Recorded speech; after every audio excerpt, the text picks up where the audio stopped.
Halo,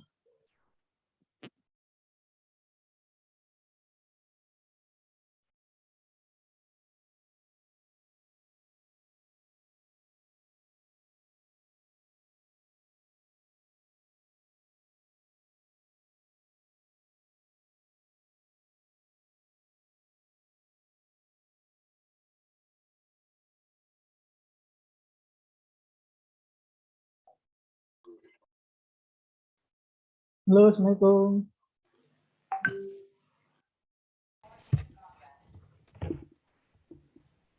Tes, halo.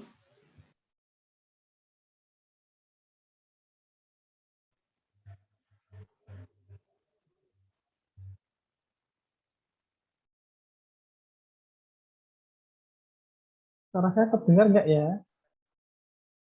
Dengar, Pak. Kok lemes semua? Gimana kabarnya?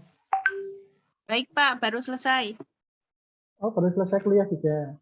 Ya, Pak. Oke. Oke, kita mulai jam 3 aja ya. Silakan minum-minum dulu.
Pasien kok gelak ditunggu.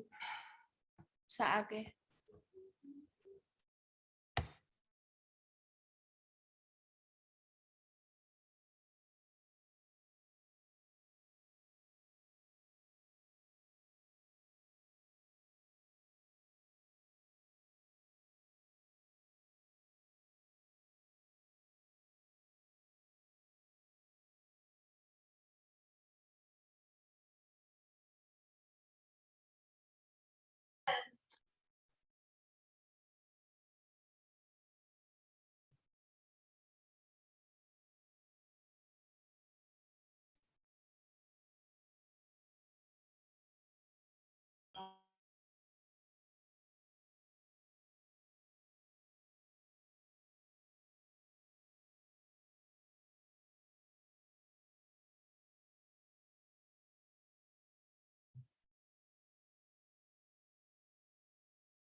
Oke,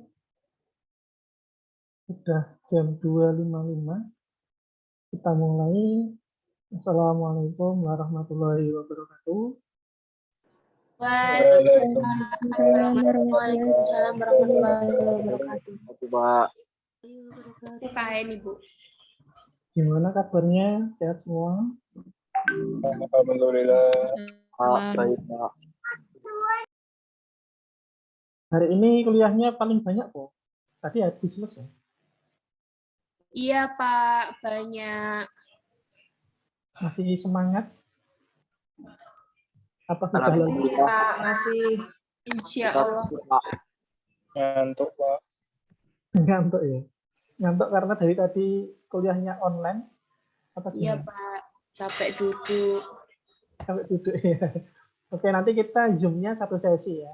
Nanti setelah satu sesi, yang berikutnya adalah asinkronus. Tahu asinkronus ya? Teman-teman tahu asinkronus ya? Enggak, Pak. Asinkronus itu artinya nanti belajarnya di e-learning. Nah, e-learningnya teman-teman kan ada di lab. Jadi nanti materi akan saya share di sana. Kemudian asinkronus itu artinya bisa dipelajari, bisa diakses kapanpun, dimanapun. Tapi nanti kalau asinkronus ini ada tugas nanti. Tugasnya sama dengan resume. Jadi yang saya sampaikan nanti satu sesi, kemudian yang sesi ini nanti tugasnya akan dijadikan satu dengan yang asinkronus. Jadi membuat resume. Membuat resume-nya apa? Membuat resume-nya terkait dengan dua topik, yaitu peranan TIK dalam bidang kesehatan dan juga tentang sistem informasi kesehatan nasional. Jadi nanti semoga tidak begitu capek lagi karena yang kita buat sinkronus atau tatap maya secara real time hanya satu sesi. Jadi sebenarnya menggunakan e-learning. Ya, seperti itu ya. Kemudian untuk materi itu sudah saya share juga ke Philab. Hanya saja tadi saya juga lupa belum melakukan atau belum memasukkan teman-teman ke Philab tersebut. Saya ingatnya ini tadi ketika masuk Zoom kok masih sepi. Oh ternyata saya belum melakukan ini memasukkan teman-teman. Oke. Kita langsung ke ini ya, peranan TIK dalam bidang kesehatan. Sebelum masuk ke inti ataupun sebelum saya memaparkan, saya ingin tanya terlebih dahulu, walaupun ini ketika kita di materi-materi sebelumnya kan ini ya, sering saya singgung. Sebenarnya TIK di bidang kesehatan itu apa aja, itu kan sudah sangat banyak, sudah saya contohkan juga. Nah, kalau dari teman-teman sendiri, peranan TIK di bidang kesehatan yang paling sering ditemui teman-teman itu contohnya apa?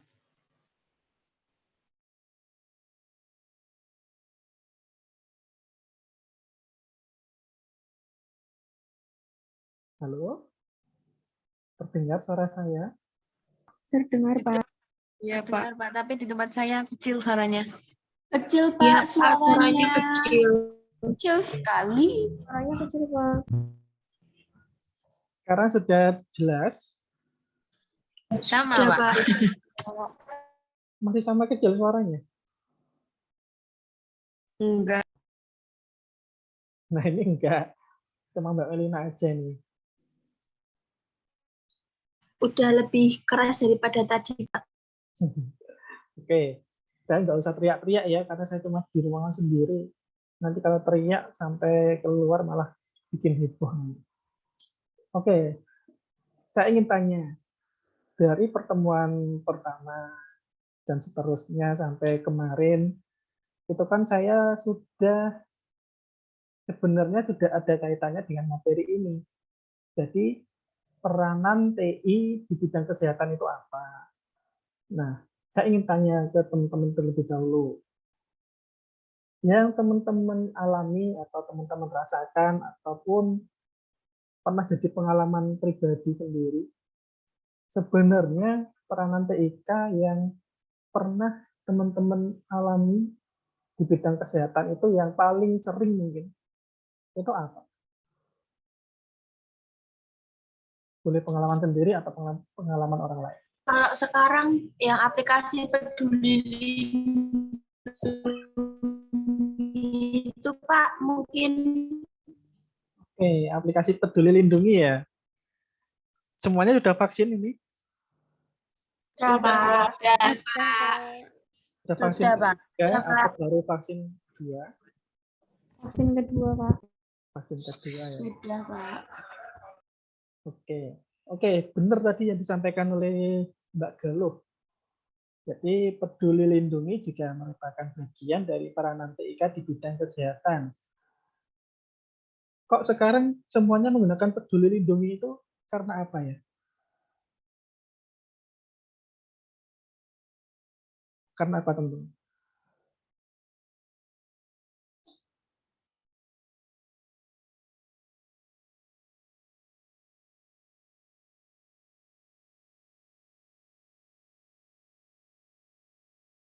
Halo, masih terdengarkah Iya, suara Pak. saya?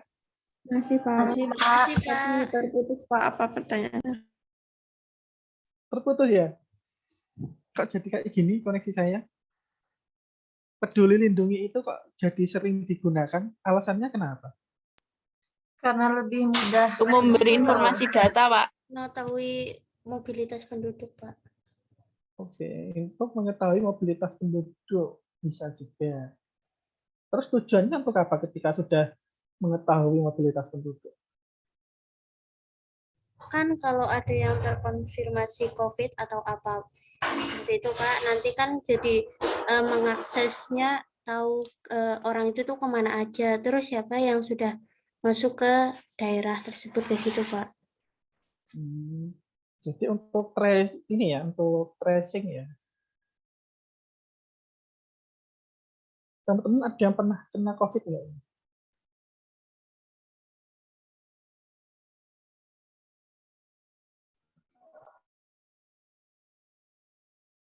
Ada yang pernah terkena COVID nggak? Nah, Pak, saya. Nah, Pak. Nah, Gimana pengalamannya terkena COVID? Biasa saja. Gimana? Sedih, Pak, nggak bisa keluar-keluar. Oh, sedihnya nggak bisa keluar ya. Apalagi kondisinya masih sehat ya, nggak terasa apa-apa. Jadi semacam di penjara. Kalau saya kebetulan dan semoga aja nggak pernah kena ya. Oke, lanjut ke materi aja kalau gitu. Nah,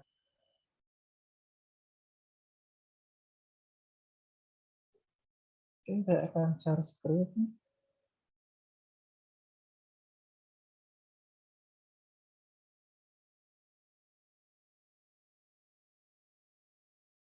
Sudah terlihat ya.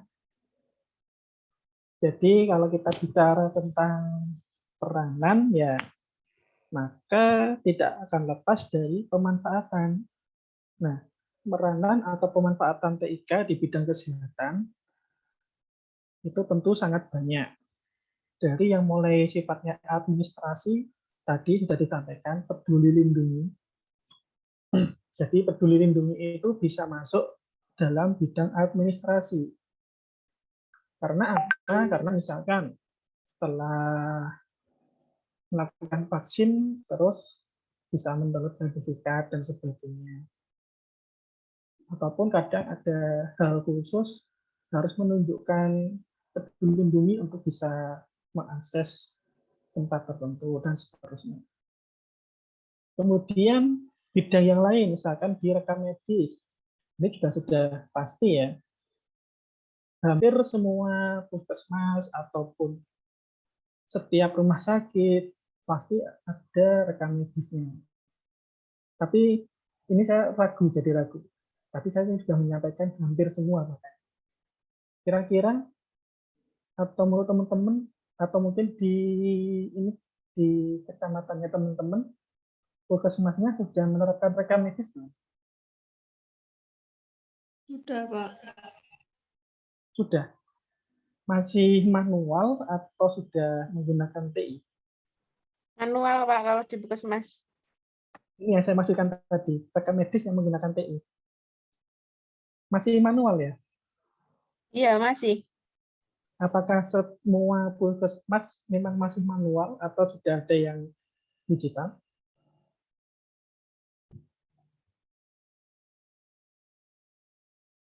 Atau mungkin bisa menunjukkan puskesmas mana yang sudah digital.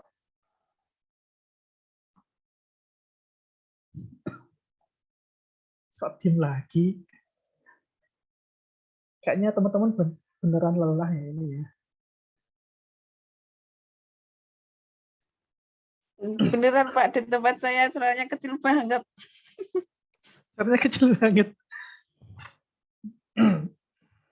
Yang lain gimana ini? Masih kecil banget kok suara saya. Enggak Pak. Loh, enggak loh Mbak Melina. Wah, Mbak Melina sendiri ini. Oke, saya itu tinggal di Merbah ya. Tinggal di Merbah itu rekam medisnya juga masih manual. Nah, apakah di puskesmas itu memang rata-rata masih manual? Itu kira-kira kalau teman-teman analisa kendalanya apa ya?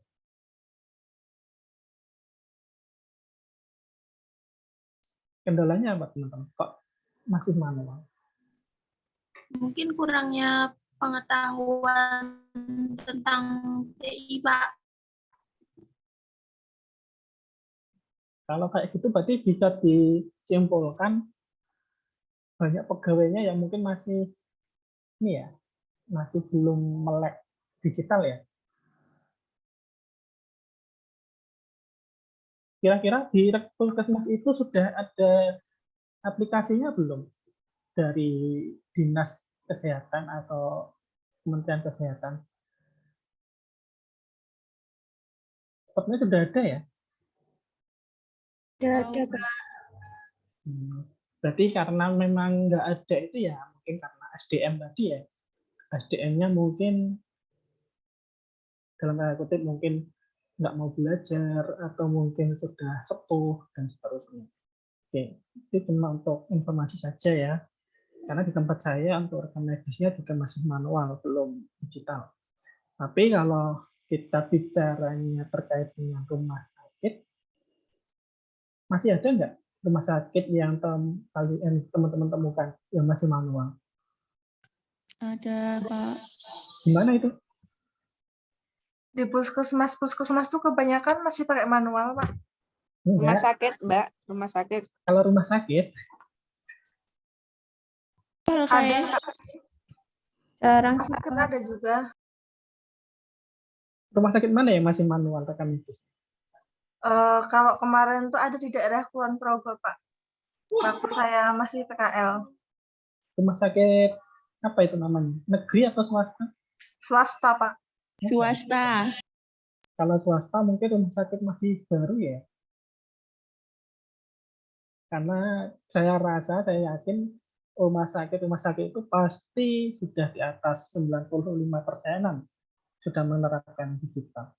Karena untuk pasiennya sendiri kan otomatis juga akan lebih banyak rumah sakit.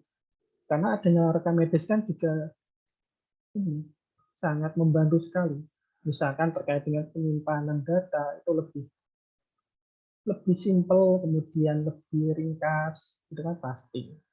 Beda halnya ketika menggunakan manual, harus menaruh di rak ini, rak itu, mencarinya juga sulit. Kemudian di bidang farmasi.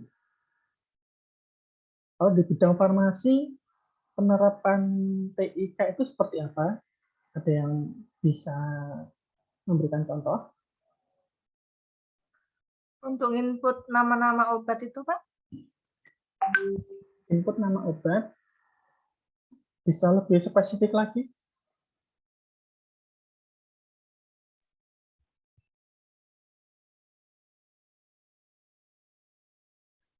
Sebenarnya bisa sih tadi untuk input. Bukan bisa ya, benar. Jadi kalau lebih spesifik lagi untuk ini ya, stok opname. Pernah mendengar stok opname atau pernah mempelajari juga? Belum. Oh, belum. Kan biasanya di rumah sakit itu kan pasti ada apotek. Nah, itu kan membutuhkan stok-stok obat. Nah, itu bisa diartikan stok opname. Artinya apa? Artinya ketika barang ini, misalkan obat A sudah hampir habis, kemudian ada informasi di komputer atau di dashboard, obat A habis, silakan pesan atau silakan diisi. Nah, itu juga merupakan bagian penerapan TIK di bidang farmasi. Bisa juga untuk yang apotek-apotek pada umumnya. Tapi itu juga sebenarnya ini lebih sifatnya ke POS atau point of sales. Jadi untuk jual beli itu juga bisa. Belum balik. Kemudian yang berikutnya untuk mendiagnosa suatu penyakit.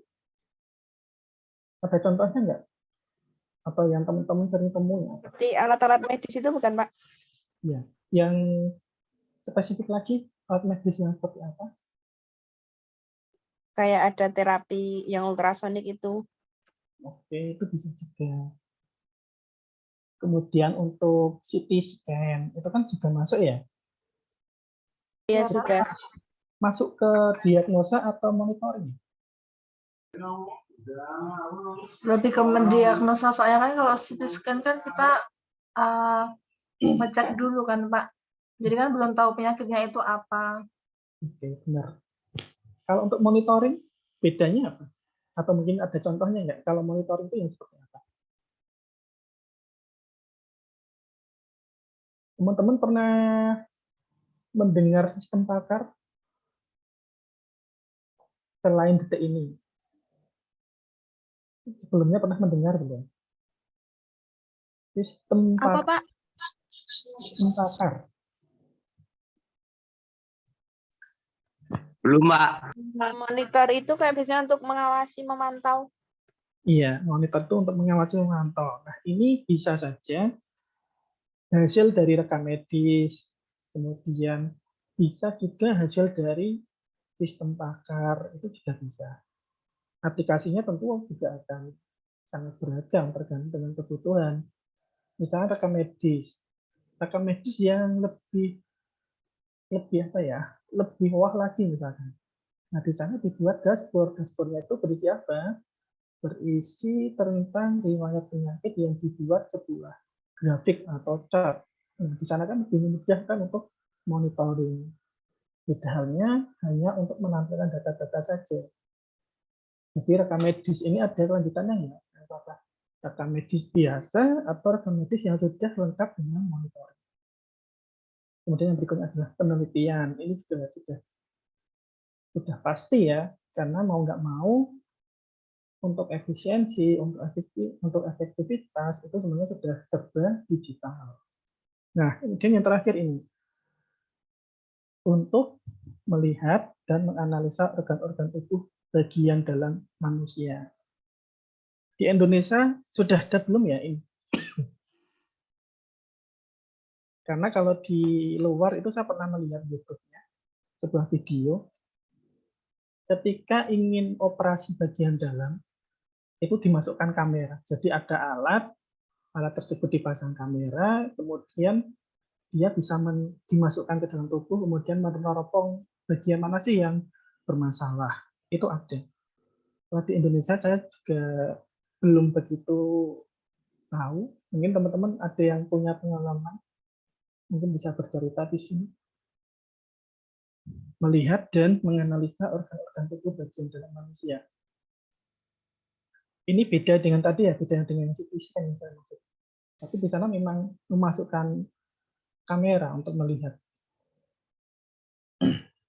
Ada nggak? Nggak ada ya? Nggak ada, nanti mungkin ya. Videonya bisa dicari di YouTube seperti apa sih misalnya. Oke, berikutnya. Ini tadi ya terkait dengan bidang administrasi jelas. Karena ya mau nggak mau semuanya sudah digital, untuk efektif, untuk efisien, semuanya harus serba digital juga. Terkait dengan penyimpanan, pencarian, dengan adanya komputer lebih cepat, lebih praktis. Dan juga ini, seperti yang saya sampaikan di pertemuan sebelumnya, mungkin untuk efisien itu juga efisien terkait dengan SDM. Yang misalkan seharusnya itu manual mengharuskan 2-3 orang, karena sudah komputerisasi mungkin cukup 1 orang. Itu kan juga bisa. Kemudian ini tadi yang saya sampaikan terkait dengan stok obat, kemudian data-data lain, itu kan juga pasti.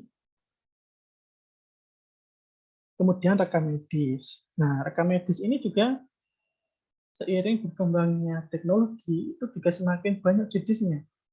Ada yang menyebutnya e-health, kemudian ada yang menyebutnya telehealth, dan sebagainya. Nah, e-health ini dapat diterapkan untuk membantu dokter ataupun tenaga medis lainnya. Jadi bukan untuk menggantikan, tapi untuk membantu. Membantu apa? Misalkan tadi saya sebutkan ada sistem pakar. Nah, sistem pakar ini digunakan untuk ini, saya ambilkan contoh ini. Sistem pakar itu, misalkan saya seorang dokter. Dokter kan pasti mempunyai pengetahuan. Misalkan dia sedang gatal-gatal, kemudian merasakan dingin, kemudian warna kulitnya memar, memerah, dan seterusnya. Nah, dengan pengetahuan dokter, dengan gejala 3 tadi misalkan, kemudian dapat diambil kesimpulan, oh kamu ternyata ini sakit alergi. Nah, dengan pengetahuan dokter tersebut bisa ditransformasikan ke digital, itu namanya rekam medis. Jadi yang namanya rekam medis ini artinya adalah suatu aplikasi, suatu sistem yang menyimpan pengetahuan. Jadi di sana ada database yang sangat besar. Isinya apa? Ya, isinya terkait dengan tadi yang saya sampaikan. Misalkan ada gejala ini, berarti kamu sakit ini, dan seterusnya. Nah, rekam medis ini tujuannya bukan untuk menggantikan, tapi untuk membantu. Karena apa? Karena yang kita ketahui juga saat-saat ini, penyakit kan juga semakin beragam. Dengan gejala 3 tadi, misalkan diambil kesimpulan ini, apa itu? Oh, kamu sakit alergi. Ternyata ketika diobservasi lagi, ternyata ada temuan lain. Nah, di sana kan pasti ada kemungkinan, oh penyakitmu bukan alergi. Nah, tapi di sini si dokter punya pengetahuan baru lagi. Oh, ternyata kamu sakit apa ya? Misalkan sakit X ya, itu bukan alergi. Nah, itu juga bisa jadi ini kesimpulannya lain bahwasanya rekam medis ini bukan untuk menggantikan, tapi untuk membantu. Karena dulu di masa perkembangan TI itu banyak dokter, tenaga medis yang bilang ini, oh saya nggak mau menggunakan TI karena TI akan mengancam pekerjaan saya dan seterusnya. Padahal itu enggak. Kemudian yang berikutnya, ini untuk yang bidang farmasi tadi. Benar yang disampaikan untuk entry obat. Tapi yang lebih real lagi adalah untuk stok oknum obat. Ataupun untuk point of sales, penjualan obat, dan seterusnya. Ataupun bisa juga ini mengukur dosis. Nah, mengukur dosis bisa masuk ke bidang farmasi. Yang berikutnya, ini untuk mendiagnosa, tapi dengan CT scan ataupun dengan yang lainnya. Kemudian ada yang digunakan untuk monitoring. Nah, kalau ini dia menggunakan sensor. Kalau yang saya sebutkan di awal tadi kan menggunakan kamera beneran. Kalau ini menggunakan sensor yang ada di gambar ya. Jadi dia meletakkan suatu device misalnya di pelipisnya misalnya. Seperti yang ada di film-film itu. Karena itu memang beneran ada untuk saat ini bisa. Kalau dulu kan masih banyak di film-film ada yang bilang oh itu nggak mungkin bisa. Tapi sekarang hal itu bisa. Jadi itu dia menggunakan device yang namanya sensor. Nah, kalau kita bicara sensor, maka kita tidak akan lepas dari yang namanya teknologi IoT, Internet of Things. Jadi segala sesuatu sekarang semuanya sudah terkoneksi dengan internet, dan internet itu terkoneksi dengan alat-alat yang lain. Jadi itu yang namanya IoT. Jadi IoT itu bisa menggunakan sensor. Seperti halnya ketika teman-teman nonton televisi, kemudian ingin memindah channel, itu kan juga ada sensornya. Nah, termasuk juga ini, misalkan yang ada di smartphone. Smartphone sekarang kan juga semakin canggih, ataupun dengan smartwatch, ataupun dengan smart yang lain. Dia menggunakan smartphone, kemudian untuk mengukur suhu, itu kan ada sensornya.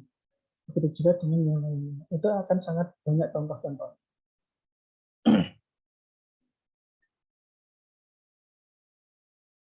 Kemudian untuk penelitian. Nah, untuk penelitian jelas ya, semuanya akan saling bersinggungan. Misalkan untuk meracik obat, itu kan membutuhkan formulasi dosis tertentu.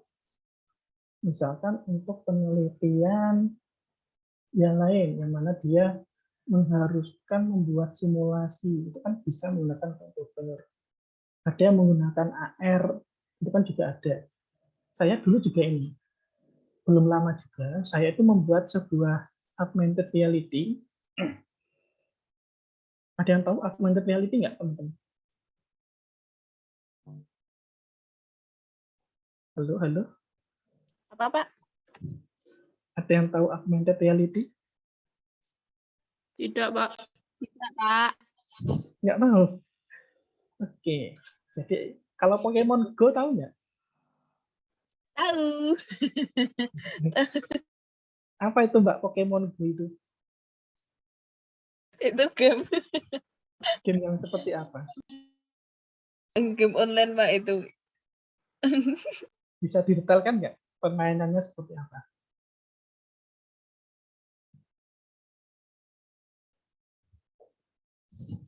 Halo? Kok terus menghilang Mbak Melina? Apa, Pak? Masih kecil ya suara saya ya? Lah, Mbak enggak, Melina kalau di ngantuk, tempat Pak. saya nempel di laptop barusan. Gitu. Oke. Augmented reality itu ini.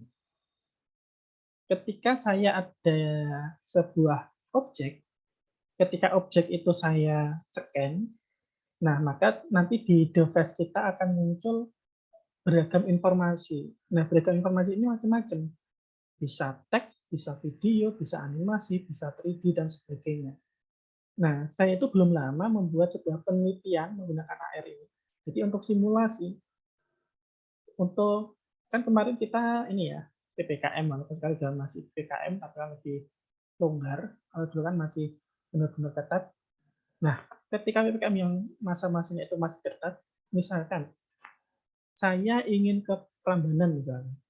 Kalau ingin ke Prambanan kan dulu sempat dilarang karena masih PPKM. Nah, saya itu membuat AR Prambanan.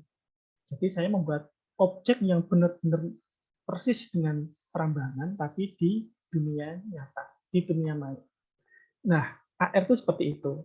Jadi kita dengan melakukan scanning, ternyata dengan HP kita sudah mengetahui realnya Candi Prambanan itu, oh ternyata seperti ini. Kita bisa interaksi di sana. Misalkan kita seolah-olah memegang batu tersebut. Kemudian ketika di zoom in, zoom out, dan sebagainya, ternyata ada corak, oh ternyata coraknya seperti ini, oh ternyata reliefnya seperti ini. Itu bisa. Nah, kalau di bidang kesehatan itu juga ada.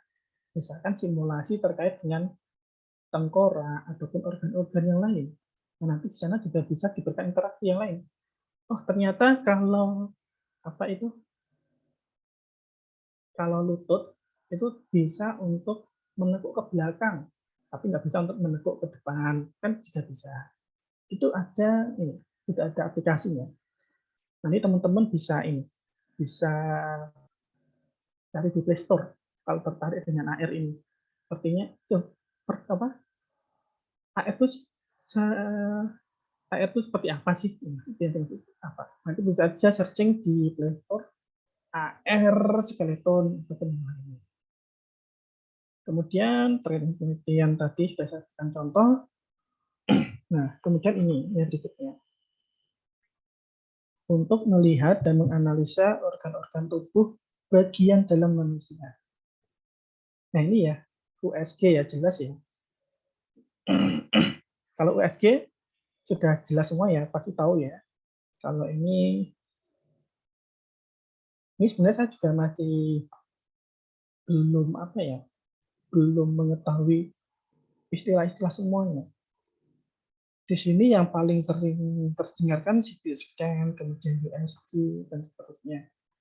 Kemudian yang saya maksud tadi apakah masuk di kelompok mana, saya juga belum begitu yakin apakah masuk di sini atau enggak. Tapi yang jelas itu sudah ada teknologinya semua. Termasuk yang AR tadi saya juga benar-benar bisa membuat, kemudian bisa mensimulasikan, itu juga ada. Oke, berikutnya. Nah, yang namanya teknologi pasti akan ada dua dampak positif dan dampak negatif. Kalau dampak positifnya ya jelas, semuanya akan semakin efisien, semakin efektif, dan seterusnya. Seperti yang ada di materi, di situ disebutkan bahwasanya manfaat teknologi komputer itu sangat banyak mengubah alat-alat kedokteran. Yang mungkin dulu untuk tes tekanan darah masih menggunakan yang di kuping itu namanya apa ya? Namanya apa? Kalau ini meter tensimeter yang masih menggunakan kuping, sama speak namanya apa? Apakah namanya tidak tetap sama tensimeter? Enggak ya, namanya beda ya? no. Nah, bisa aja. Nah, itu. Sekarang sudah ada yang tensimeter digital. Teman-teman, itu valid nggak? Apakah ada perbedaan? Ada perbedaan, Mbak. Lebih valid yang mana?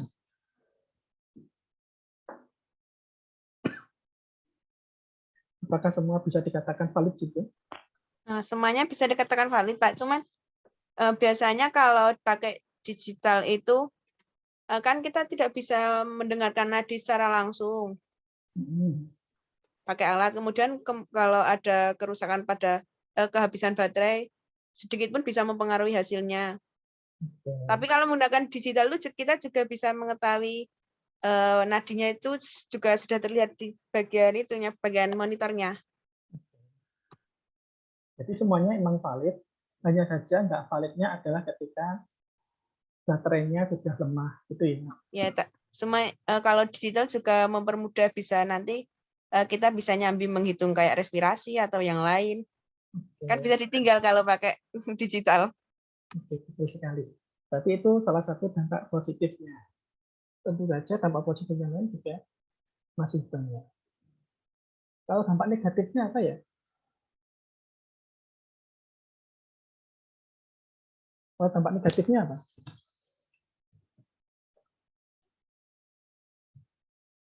Halo? Dampak negatifnya apa? Tadi kan dampak positifnya sudah jelas. Nah, sekarang saya ingin teman-teman mengkritik. Dampak negatifnya apa?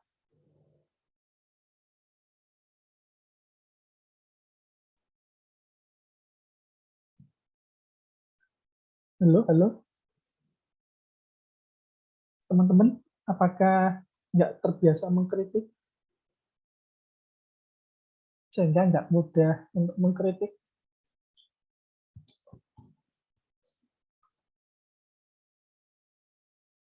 Halo, halo? Ada orang nggak di sini?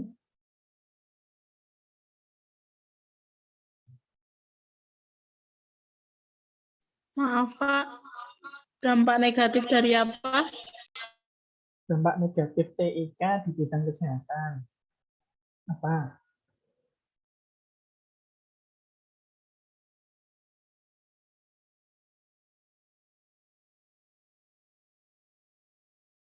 Yang terbiasa mengkritik atau yang terbiasa nyinyir, pasti mudah dong nyari. Mungkin kalau yang di administrasi tadi datanya bisa kena hack atau terampas gitu nggak, Pak? Oke, itu juga bisa masuk ya. Dampak negatif terhadap TIK ini. Jadi terhadap kebocoran data itu sangat mungkin. Betul sekali Mbak Galih ya tadi ya, Mbak Galah atau Mbak Galih. Ada lagi yang lain, dampak negatif yang lain?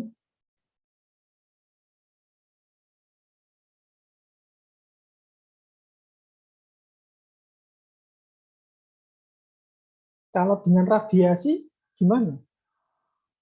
Itu dampak negatif nggak? Apakah itu hanya cuma mitos atau benar-benar fakta terkait dengan radiasi?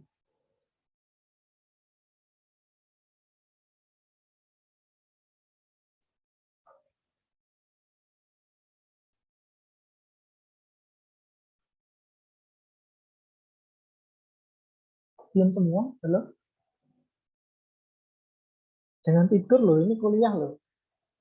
Kuliah kok Enggak, Pak. Nggak tidur, Pak. Nggak tidur, Pak. Sedang memikirkan Jawabannya, Pak. berpikir. Sedang berpikir. Oke, saya tunggu sampai jam berapa? Sebenarnya radiasi itu mitos atau fakta? Saya tunggu 3 menit ya, sampai 3:35. Silakan. Boleh googling dulu ataupun ini berdiskusi dengan temannya kalau di satu tempat yang sama.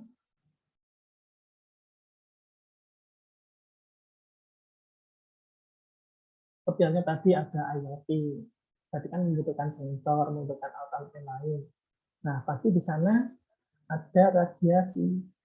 Nah, radiasi itu mitos atau fakta. Nah, dengan hal tersebut itu merupakan kerugian atau merupakan kelemahan atau keuntungan.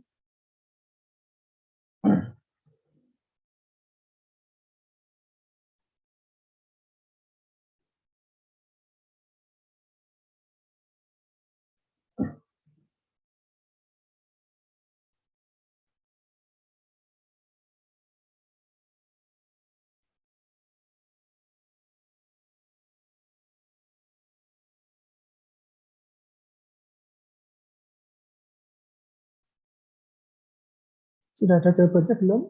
Barangkali ada yang sudah. Silakan.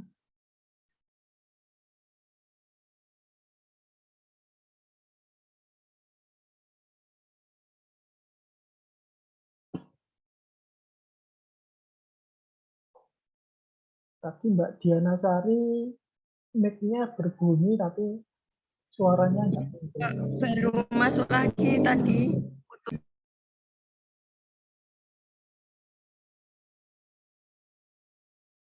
Oke, silakan kalau ada yang mau menjawab. Radiasi itu merupakan mitos atau fakta?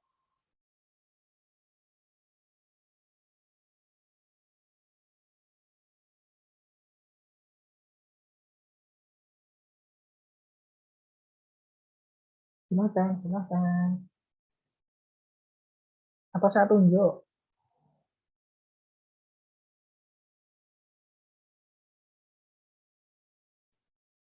Oke, Mbak Alvina.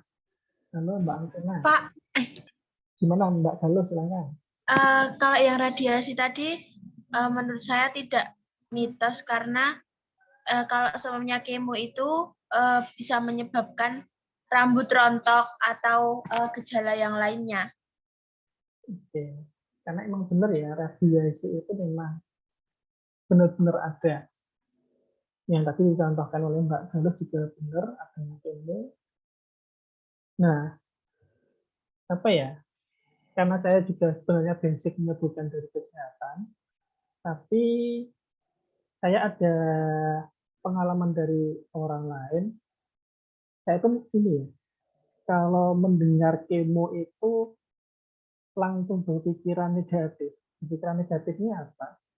Biasanya orang yang setelah kemo itu daya tahan tubuhnya jadi turun. Jadi ya itu gimana ya teman-teman kalau dari ilmu kesehatan bagaimana? Apakah kemo itu benar-benar apa ya pilihan terakhir atau itu masih ada pilihan lain sebelum kemo? Itu gimana teman-teman?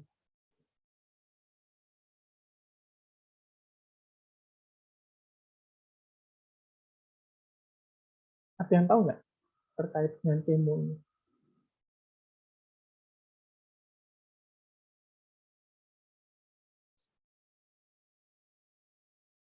Yang lain selain Mbak Galuh, lalu Mbak Adinda. Mbak Adinda ada? Ada Pak, gimana? Gimana Mbak Adinda terkait dengan kemo? Pendapatnya tentang kemo gimana?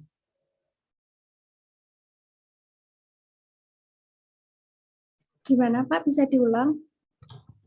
Pendapat Mbak Adinda tentang kemoterapi itu seperti apa?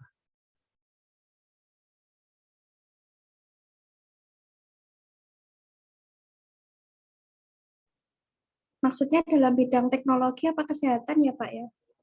Bidang kesehatan. Menurut saya tuh kalau kemoterapi itu kayak sinar gitu bukan sih Pak? Terus ntar efeknya misal kayak rambut rontok gitu, Nah, pusing itu gitu. biasanya kan ada kaitannya dengan operasi ya, atau kanker, atau yang lain. Nah, itu kalau di ilmu kesehatan, apakah itu pilihan terakhir, atau masih ada opsi yang lain? Mungkin masih ada opsi lain Pak. Ada contohnya? Mungkin kayak apa ya? Kalau Operasi, Pak. Apa, Mbak Alvina? Ada pilihan lain seperti operasi. Betul. Oke, makasih Mbak Adinda, Mbak Alvina. Karena saya sendiri juga ini, kalau mendengar orang habis kemo itu kebanyakan daya tahan tubuhnya jadi lemah. Jadi ya mungkin tadi ya ada opsi yang lain, misalkan operasi. Tapi biasanya kalau terkait dengan kanker atau tumor, biasanya juga ujung-ujungnya jadi kemo juga walaupun di operasi. Nah, itu cuma untuk wawasan juga ya, karena saya juga bukan dari orang kesehatan, ini juga pendapat pribadi. Nah, sekarang kita ke materi berikutnya. Berikut ini merupakan beberapa yang kita ketahui dan lazim kita gunakan dalam kehidupan sehari-hari. Nah, ini adanya mikroskop. Itu kan juga merupakan ini ya, sangat membantu juga, misalkan untuk mengetahui mikroba atau jenis yang lain. Kemudian ada sinar X. Nah, saya kemarin juga ini ya teman-teman. Apa itu? Saya dulu tahunya sinar X itu hanya untuk tubuh saja. Ternyata saya tuh kemarin bermasalah dengan gigi saya. Jadi saya tuh kemarin kecelakaan, kemudian gigi saya itu kena apa saya nggak tahu. Terus akhirnya ini cuwil. Teman-teman tahu cuwil nggak? Cuwil itu bahasa Indonesianya terkikis kecil atau terpotong kecil ya, cuwil. Nah, itu akhirnya cuwil. Kemudian ada dari cuwil itu ternyata terus ditemukan, oh ini kenapa mudah cuwil, karena ternyata di bagian dalam gigi itu sebenarnya ada apa ya dulu istilahnya, saya lupa. Di sana yang bisa bisa tumbuh atau bisa berkembang intinya gitu. Nah, ternyata di sana itu sarafnya tidak berfungsi dengan baik. Nah, akhirnya terus ditambal. Nah, sebelum itu ternyata di sinar X juga. Jadi saya juga baru tahu itu kemarin. Ternyata sinar X itu bisa untuk gigi juga. Nah, jadinya kemarin gigi depan saya itu akhirnya setelah diketahui ternyata sarafnya mati, terus akhirnya dikorek di dalam itu. Dikorek, walaupun nggak bolong ya, tapi ketika diketahui itu kemudian cuwil akhirnya dikorek, kemudian ditambal. Nah, kemudian ada juga yang lain ya terkait dengan transplantasi, kemudian pengobatan, ataupun dengan yang lainnya. Nah, kemudian ini ditemukannya alat-alat pengganti organ tubuh manusia yang telah rusak. Misalnya mata. Kemudian ada yang donor mata, ada yang donor ginjal, jantung, dan sebagainya. Kemudian nih, siapa yang suka dengan ini yang ada di layar? Itu siapa ya? Yang ada dilihat itu siapa ya teman-teman ya? Ada yang tahu nggak dilihatnya? Kim Jong Un, Pak. Kim Jong-un atau Lee Min Ho? Minho, Pak. Sarukan, Pak. William. Sarukan, Pak. Nah, ternyata ini ya, perkembangan teknologi ternyata juga bisa digunakan untuk operasi plastik. Yang tadinya nggak mancung, jadi mancung. Atau yang tadinya sangat lurus, kemudian pipinya supaya lebih tembem, operasi plastik di pipi, dan seterusnya. Ada yang tertarik untuk operasi plastik? Nggak ada Kepala dana, lah. Pak. Tidak, Pak. Operasi plastik itu kalau bagi yang beragama Islam, itu haram atau halal ya? Haram, Pak. Haram, Pak. Haram, Pak. Haram, karena merubah ciptaan ya. Haram, Pak. Haram, Pak. Ya, berarti teman-teman sudah paham ya. Jadi kalau misalkan yang hari ini misalnya, oh kamu nggak cantik, kata siapa nggak cantik, kamu tetap cantik. Nanti bilang aja kalau misalkan ada yang sudah menikah, saya cantik nggak? Pasti akan dibilang cantik. Kalau nggak dibilang cantik nanti dimarahin ya.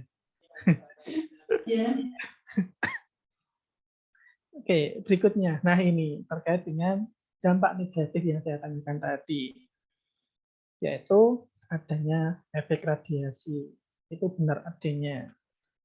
Kemudian adanya ketergantungan. Jelas ya. Kemudian terganggunya saraf. Ya ini juga merupakan ini ya, sebenarnya terganggunya saraf itu karena efek radiasi juga bisa. Kemudian ini yang dijawab oleh Mbak Galuh tadi. Kerahasiaan seseorang tidak terjamin. Ya karena ini kebocoran data itu sangat masif terjadi saat ini. Karena apa? Ya karena adanya COVID kemarin, kemudian semuanya serba digital, semuanya latah menggunakan teknologi, dan itu tidak dibarengi dengan kesiapan teknologi. Kesiapan teknologi ini artinya apa? Artinya bukan semata-mata, oh saya bisa menggunakan, tapi enggak. Tapi bagaimana caranya melindungi data. Nah itu yang kemarin adanya COVID dengan serba digital itu tidak dibarengi dengan itu. Berbeda dengan yang ada di luar negeri. Yang ada di luar negeri, yang ada di negara-negara maju itu semuanya sudah tersusun dengan baik. Artinya kebijakan ada, kemudian sosialisasi juga ada, dan seterusnya. Nah itu beda yang ada di Indonesia kemarin terkait dengan adanya pandemi. Nah, oke, ini materi yang pertama. Ada yang mau ditanyakan sebelum ke materi berikutnya? Silakan kalau ada yang bertanya.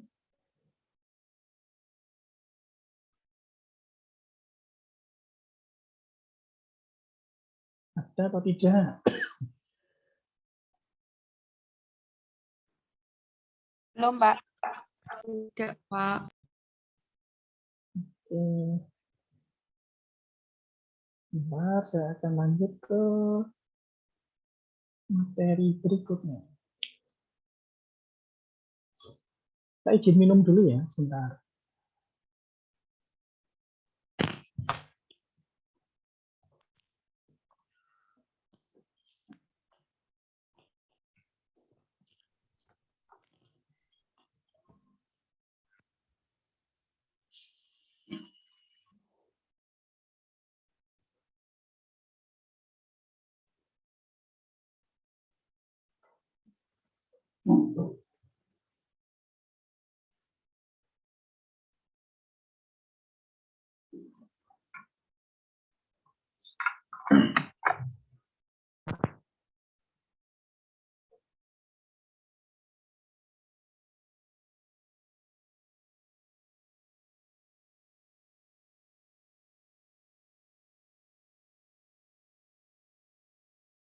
Oke, untuk materi berikutnya, ini materinya saya ambil dari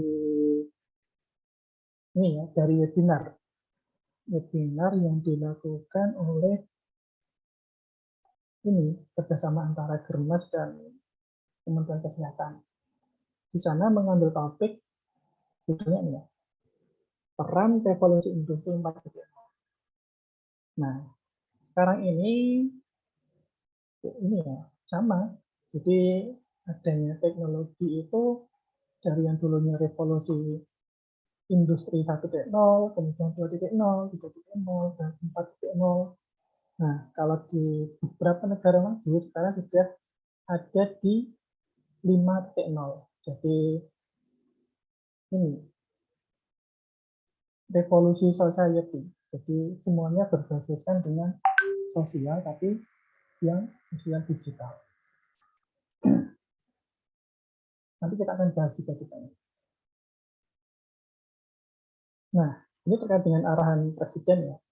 Bahwasanya Presiden dulu di tahun 2019 menyampaikan ada 4 hal, ada 5 hal. Yaitu pembangunan infrastruktur, yang mana ini juga telah kita ketahui banyaknya pembangunan mulai dari jalan tol, kemudian terkait dengan telekomunikasi, atau pelaparing, dan seterusnya, ada pengembangan SDM, investasi, dan reformasi birokrasi, dan penggunaan PPN. Itu nggak usah dijelaskan lebih banyak ya. Nah, kemudian terkait dengan kesehatan ini, menurut sumber ini ya dari UNICEF, WHO tahun 2016,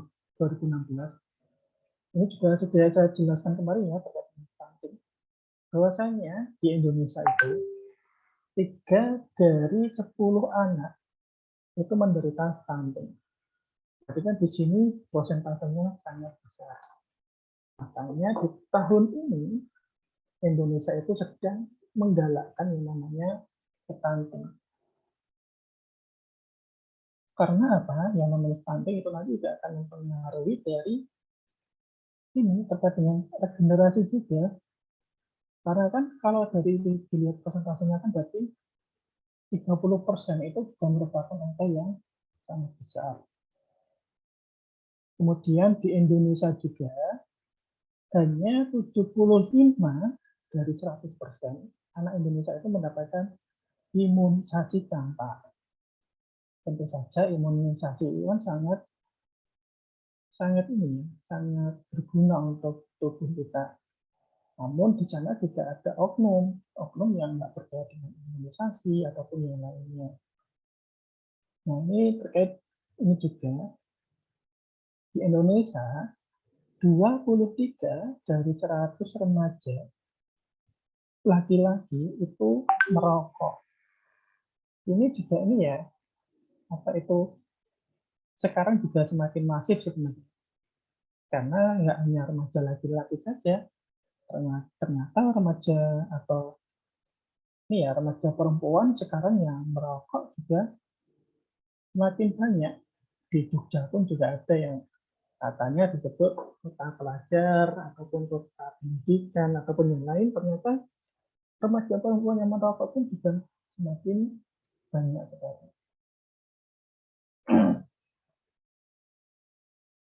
Oke, sebentar.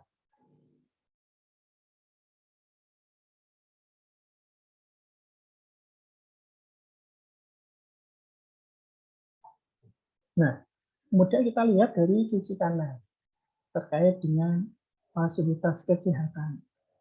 Nah, fasilitas kesehatan di Indonesia itu juga masih tertinggal. Seperti halnya yang kita ambil contoh tadi terkait dengan puskesmas.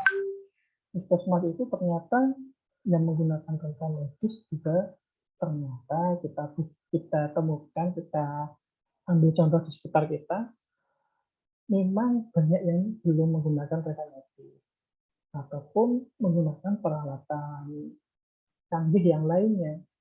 Karena peralatan canggih di bidang kesehatan untuk ukuran rumah sakit pun juga masih sangat terbatas, belum semuanya memiliki. Nah, kemudian ini ada faktor risiko penyakit terkait dengan usia.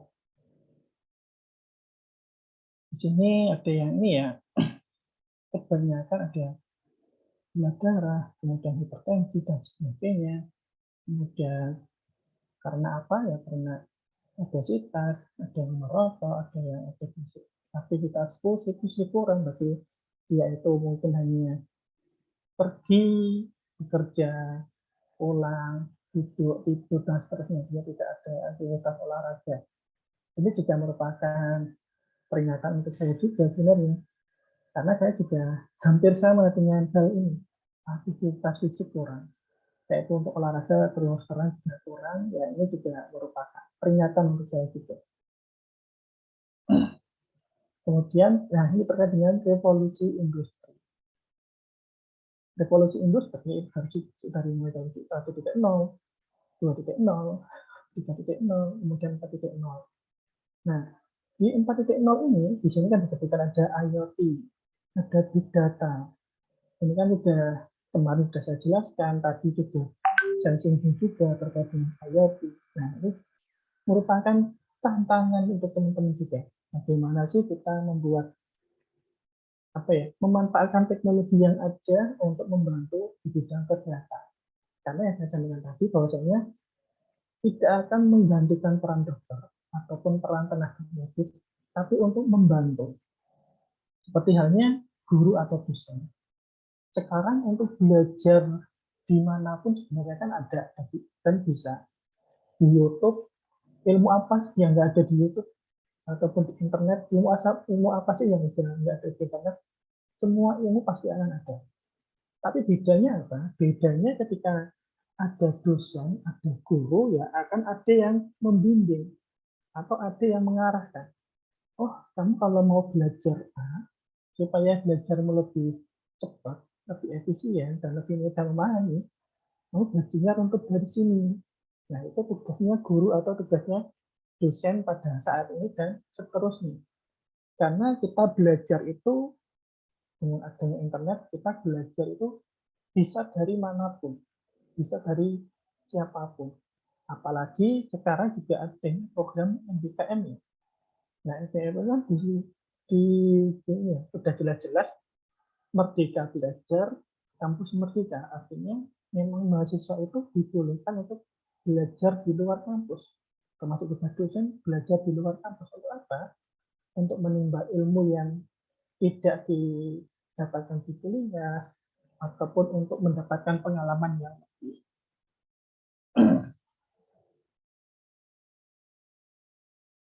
Nah, kemudian di era revolusi 4.0 tadi yang banyak dilakukan adalah untuk digitalisasi. Digitalisasi tujuannya untuk otomatisasi dan tentu saja di sana akan ada adaptasi. Kemudian di sana juga akan saling berkaitan atau saling berinteraksi antara mesin dengan manusia. Sehingga tujuannya apa? Tujuannya dari efektif dan efisien tadi benar-benar bisa tercapai. Nah, ini terkait dengan arahan kebijakan, saya nggak usah menyampaikan. Ini teman-teman bisa mencari ini sumbernya, Sesjen Kemenkes 2019. Nah, ini juga dengan strateginya, bahwasanya strategi ya dimulai dari yang bawah, maksudnya dari bawah ini terkait dengan kesehatan ibu dan anak.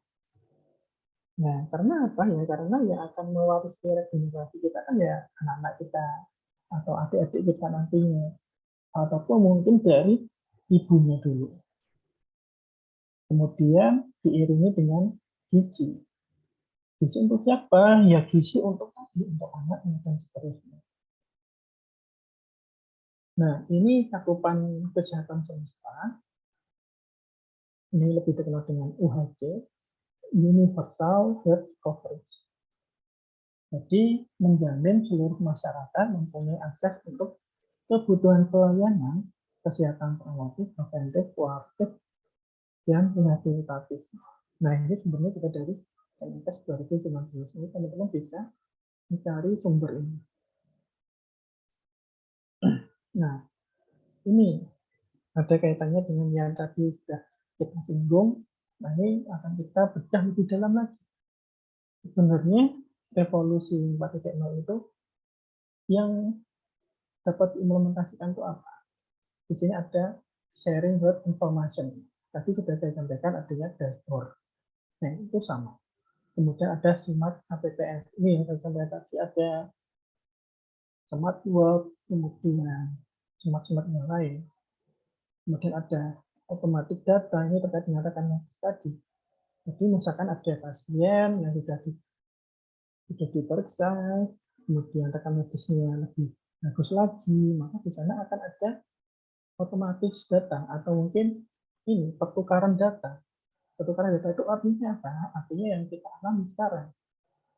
Misalkan adanya BPJS. BPJS itu kan dikelola oleh misalkan saja sebut X. Nah, kemudian si Y itu saya sebut rumah sakit.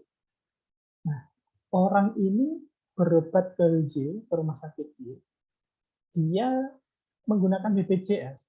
Artinya apa? Artinya rumah sakit Y ini akan otomatis bertukar data dengan BPJS atau X tadi. Maka di situ adanya ini pertukaran data otomatis. Jadi apa? Jadi di situ saling menguntungkan untuk pasiennya juga karena dia sudah tidak perlu mengeluarkan administrasi yang berlebih. Kenapa saya katakan tidak perlu mengeluarkan administrasi yang lebih? Karena ya seperti kita ketahui saat ini, bahwasanya memang tidak semuanya tercover di BPJS. Kemudian ini tadi personal health record. Jadi ini artinya apa? Ini artinya rekam medis yang melekat pada dirinya sendiri. Ini ada kaitannya dengan tadi smart watch ataupun smart yang lain. Itu kan kalau untuk smart watch kan berarti otomatis dia akan melekat ke dirinya. Karena nggak mungkin kan untuk jam itu digunakan rame-rame, ya dia akan ya itu saja. Kalaupun ada pasti itu cuma dipinjam sebentar. Nah, kemudian ada big data and web analysis. Ini artinya apa? Artinya semua data itu akan tersimpan dalam suatu komputasi. Nah, di sana digunakan untuk mengolah data. Nah, olah data ini karena datanya sangat banyak, kemudian sudah berisi dari tahunan yang lalu, maka otomatis datanya akan sangat maha besar atau maha data. Maka disebut dengan big data. Kemudian ada online health service. Ya, artinya apa? Di sini contohnya adalah Halodoc atau Halo Dokter. Nah, itu merupakan contoh dari online health service. Jadi ketika kita ada keluhan, kemudian kita konsultasi dengan online, itu bisa. Kemudian ada telemedicine, kemudian ada digital health intervention, kemudian ada robotik, dan teknologi for business industry. Itu ada. Nah, ini salah satu contoh tadi. Menteri Kesehatan mempercepat peningkatan akses dan kualitas layanan melalui jarak jauh atau telemedicine. Alamatnya di sini ya, temenin.kemenkes.go.id. Jadi teman-teman bisa mencoba ini. Misalkan menggunakan Halodoc, sudah ada. Kemudian ingin mendapatkan referensi yang lain. Misalkan menggunakan Halo Dokter. Nah, misalkan ingin mendapatkan referensi yang lain lagi, ternyata ada temenin dan seterusnya. Kemudian berikutnya di sini perubahan medical record tadi. Yang tadinya masih manual, kemudian sudah menggunakan komputerisasi. Kemudian di sana ketika digunakan untuk pembayaran tadi, administrasi tadi, ternyata ada BPJS, ternyata bisa menggunakan JKN. Jadi di sana ada pertukaran informasi atau sudah terintegrasi. Terintegrasi itu artinya apa? Ketika kita juga memasukkan ID kita ke rekam medis, ya otomatis dia akan mengambil data. Oh, ternyata cocok. Kalau cocok, berarti dia bisa nge-claim dan seterusnya. Nah, ini merupakan contoh yang lain lagi. Sehatpedia. Kemudian ini sebagai penutup dari materi yang webinar ya. Seperti yang saya sampaikan sebelumnya, bahwasannya teknologi itu semakin ke sini akan semakin terus berkembang. Dari yang kemarin-kemarin saya sampaikan, hardware akan semakin berkembang, otomatis software juga akan mengikuti, akan semakin berkembang. Dan itu perkembangannya sangat-sangatlah cepat.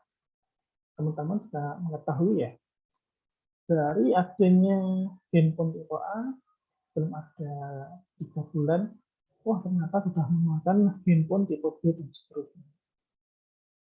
Kemudian adanya komputerisasi atau yang disebut revolusi industri itu akan menguatkan di bidang kesehatan juga. Tidak menggantikan, tapi menguatkan, saling membantu. Yang saya sebutkan di awal tadi ya, bahwasanya dokter tidak akan tergantikan, tapi dokter akan sangat-sangat terbantu. Kemudian kemajuan teknologi berdampak pada pergeseran pola penyakit ini, kelemahannya ya. Kemudian ini yang saya sebutkan tadi, kemajuan teknologi harus diimbangi.